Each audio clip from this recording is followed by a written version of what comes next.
In this video, I'll show you how to issue a refund in Square. First, sign in to your Square dashboard and open the Transactions section. Find the payment you want to refund by searching for the customer, transaction, or payment details. Next, click the transaction to open its details. Review the payment information and make sure you've selected the correct transaction before continuing. After that, click Issue Refund. Choose whether you want to refund the entire payment or only part of the amount. If needed, select a reason for the refund and add any additional details. Now, review the refund amount and the payment method that will receive the money back. Once everything is correct, click Issue Refund again to confirm the refund.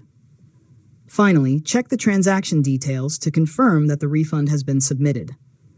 Square will process the refund according to the original payment method, and you can return to the Transactions section to track its status.